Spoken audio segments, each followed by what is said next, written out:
अस्सलाम वालेकुम। उम्मीद करना तुसीं सारे खरीदण नाल होवोगे। ते अज्ज मैं तुहानूं सैर कराना वा कलेदरो शहर दी, जेह्ड़ा यूके दे विच बड़ा खूबसूरत और पापोश इलाका, जिथे बहुत ज़्यादा अमीर गोरे रहिंदे ने और इस एरिए दे विच सारे ब्रिटिश ही रहिंदे ने। कोई गैर मुल्की इस एरिए दे विच नहीं रहिंदा। ते बड़ा खूबसूरत तुसीं देखो, खूबसूरती ये देखो कि कोई बोतल नहीं पई बाहर, कोई गंद नहीं पिया दा, कोई छापर नहीं पिया, कोई एहो जी चीज़ नहीं बाहर पई कि जेह्ड़ी गंद पैदा करे। कोई लोग नहीं बाहर नज़र आउणगे तुहानूं फिरदे होए ग्रुपां दी सूरत विच।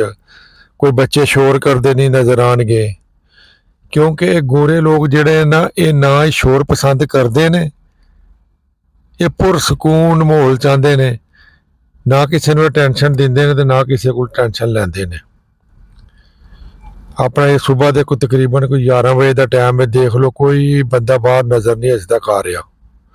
कोई इक्का दुक्का है ने जेह्ड़े वाक कर रहे हैं, अपने कुत्तियां नूं जेह्ड़ा ना वाक करा रहे हैं। बाकी खूबसूरत इलाका है। जेह्ड़े लोग नवे लोग इत्थे सैटल होना चाहते हैं यूके दे विच, ओह इन्हां इलाकिਆਂ ਦੇ ਵਿੱਚ आन। मैनचेस्टर ਦੇ ਨਾਲ बरी है, बोल्टन है, कलेदरो है, ब्लैकबर्न है, डार्वन है, चोरले वे, इत्थे आन इलाकिਆਂ ਦੇ ਵਿੱਚ ਜਿਹੜਾ ना मुसलमान आबादी बहुत ज़्यादा रह रही है और इत्थे तुसीं दीनी तलीम भी अपने बच्चों ਨੂੰ बड़ी आसानी नाल दिला सकते हो। कुछ लोग सोचते हैं कि यार तुसीं यूके दे विच अपनी फैमिली लै गए हो, उत्थे दे बच्चे खराब हो जाएंगे। अलहमदुलिल्लाह जेह्ड़े यह एरिए ना, इत्थे कोई ऐसी गल नहीं है। इत्थे बिल्कुल सलामी माहौल है। इत्थे तुहानूं बुढ़ियां नकाब बुरखे च नज़र आउणगियां। बच्चे शाम नूं जिस तरह पाकिस्तान पढ़न मदरसियां जांदे ने, इस तरह मदरसियां च पढ़दे ने। और इत्थे दे इंडियन मुसलमान ने बहुत ज़्यादा, उन्होंने बड़ी बड़ी वड्डी मस्जिद बनाई है। पाकिस्तान भी जो पुराने सैटल ने, उन्होंने तो इतनी खूबसूरत मस्जिद बनाई है इत्थे। और इत्थे बाहर दे मुल्कां नूं इत्थे लोग जिहड़े ना पढ़न आंदे ने सलामी तलीम हासिल करन लई। ते इन्हां एरिया दे विच आण के रवो। अगर तुहाडे कोल पैसा है, इन्हां मुल्कां इत्थे आ जाओ, यूके च आ जाओ, यूरोप च आ जाओ कि जिथे ज़्यादा मुसलमान कम्यूनिटी है।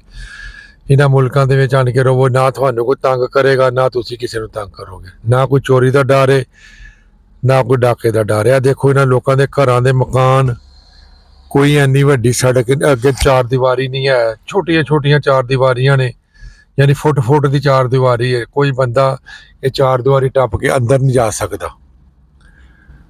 ते साडे पाकिस्तान चार दीवारी 10-10 फुट, उहदे उत्ते तारां लाइयां ने, उहदे उत्ते बिजली का करंट लाया कोई बंदा ना आ जाए।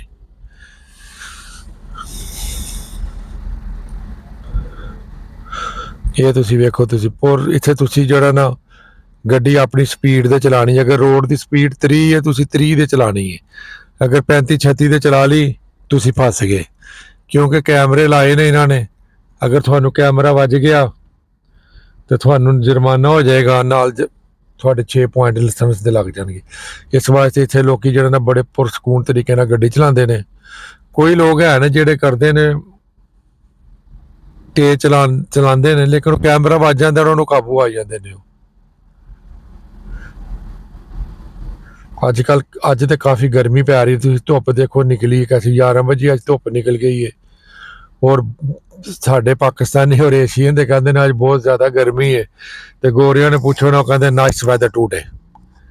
और अपना वो धुप्पे बैठे दे ने, धुप्पियां दे उन्होंने अपने बेंच लाए दे ने, उत्थे अपने धुप्प सेकते मैंने घरां दे बाहर इस टाइम निकल के।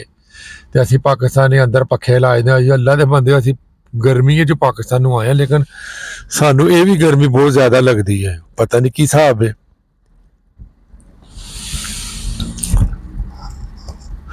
एक इत्थे हरियाली बड़ी है, दरख्त बहुत ज़्यादा ने। तुसीं जेहड़े मर्जी रोड ते चले जाओ, उत्थे तुहानूं दरख्त ही नज़र आउणगे। तुसीं देख सकते हो हर पासे दरख्त ही नज़र आ रहे हैं। और इन्हां दरख्तां दी वजह नाल इत्थे माहौल बड़ा साफ सुथरा है, आबो हवा बड़ी साफ सुथरी है। ਇੱਥੇ ਤੁਸੀਂ ਆਪਣੇ ਫੈਮਲੀਆਂ ਮੰਗਵਾਓ, ਉਹਨਾਂ ਨੂੰ ਅੱਛੀ ਤਾਲੀਮ ਦਿਲਾਓ। ਗੌਰਮੈਂਟ ਫ੍ਰੀ ਤਾਲੀਮ ਦਿੰਦੀ ਹੈ, ਗੌਰਮੈਂਟ ਫ੍ਰੀ ਇਲਾਜ ਕਰਦੀ ਹੈ, ਯਾਨੀ ਕਿ ਗੌਰਮੈਂਟ ਕਾਫੀ ਸਪੋਰਟ ਕਰਦੀ ਹੈ ਜਿਹੜਾ ਨਾ ਤੁਹਾਡੇ ਬੱਚਿਆਂ ਨੂੰ।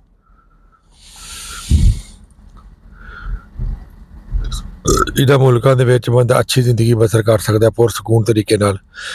ਆਉਂਦੇ ਆਉਂਦੇ ਚੰਦ ਸਾਲ ਮੁਸ਼ਕਲ ਹੁੰਦੇ ਨੇ, ਉਹ ਜਿੱਥੇ ਵੀ ਤੁਸੀਂ ਜਾਓਗੇ ਉੱਥੇ ਤੁਹਾਨੂੰ ਮੁਸ਼ਕਲ ਹੋਣਗੇ, ਲੇਕਿਨ ਜਦੋਂ ਤੁਸੀਂ ਸੈਟਲ ਹੋ ਜਾਂਦੇ ਹੋ, ਜੋ ਤੁਹਾਨੂੰ ਕੰਮ ਸ਼ਮ ਠੀਕ ਮਿਲ ਜਾਂਦਾ ਹੈ, ਫਿਰ ਤੁਹਾਡੇ ਵਾਸਤੇ ਇਹ ਮੁਲਕ ਬਹੁਤ ਅੱਛਾ ਹੋ ਜਾਂਦਾ ਹੈ।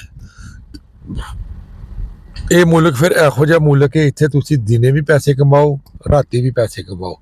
24 ਆਵਰ ਇੱਥੇ ਜਾਬਾਂ ਆਉਣ ਨੇ। ਮਸਲਨ ਟੈਕਸੀ ਚਲਾ ਲਓ, ਫੂਡ ਡਿਲੀਵਰੀ ਕਰ ਲਓ, ਸਿਕਿਉਰਿਟੀ ਦੀ ਜੌਬ ਕਰ ਲਓ, ਯਾਨੀ ਕਿ ਕੋਈ ਤੁਹਾਨੂੰ ਇਹੋ ਜਿਹੀ ਮੁਸ਼ਕਲ ਨਹੀਂ। ਅਗਰ ਤੁਹਾਡੀ ਦਿਹਾੜੀ ਟੁੱਟ ਜਾਂਦੀ ਹੈ ਤੇ ਤੁਹਾਨੂੰ ਇਹ ਨਹੀਂ ਮੁਸ਼ਕਲ ਕਿ ਮੇਰੀ ਦਿਹਾੜ ਟੁੱਟ ਗਈ, ਤੁਸੀਂ ਰਾਤ ਲਾ ਕੇ ਕਵਰ ਕਰ ਸਕਦੇ ਹੋ।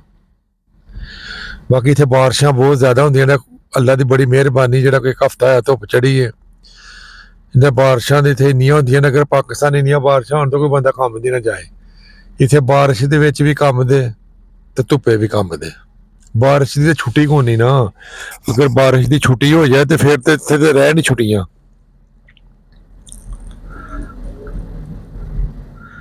ਬਾਕੀ ਇੰਨਾ ਫਰਾਡ ਬੁਣਾ ਵੀ ਇੱਥੇ ਕੋਈ ਨਹੀਂ ਹੈ, ਪੁਰਸਕੂਨ ਤਰੀਕੇ ਨਾਲ ਰਹੋ।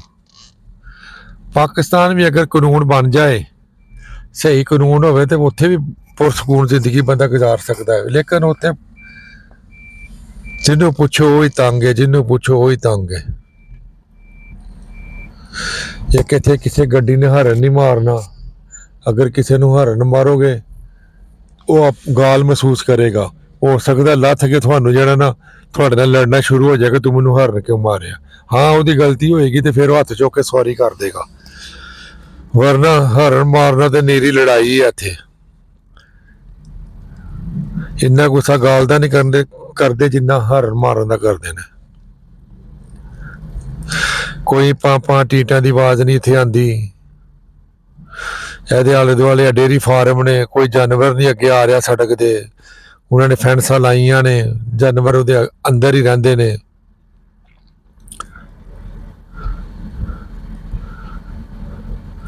ਅਗਰ ਜ਼ਿੰਦਗੀ ਦੇ ਵਿੱਚ ਸਕੂਨ ਚਾਹੁੰਦੇ ਹੋ ਤਾਂ ਇਹਨਾਂ ਮੁਲਕਾਂ ਦੇ ਵਿੱਚ ਆਣ ਕੇ ਰਹੋ।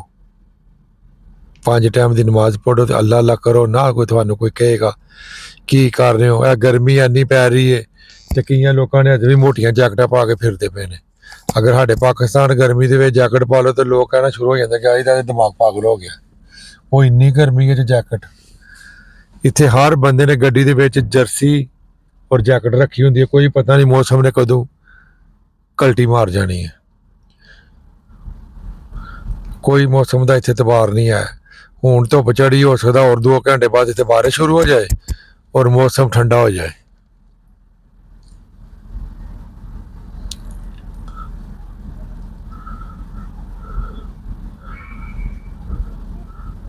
ਬਾਕੀ ਤੁਸੀਂ ਵੀਡੀਓ ਵੇਖੋ ਤੇ ਇੰਜੋਏ ਕਰੋ, ਗੋਰਿਆਂ ਦਾ ਦੇਸ਼ ਵੇਖੋ ਤੇ ਚੈਨਲ ਨੂੰ ਲਾਈਕ ਔਰ ਸਬਸਕ੍ਰਾਈਬ ਕਰੋ। Thank you for watching my channel. See you again in next week.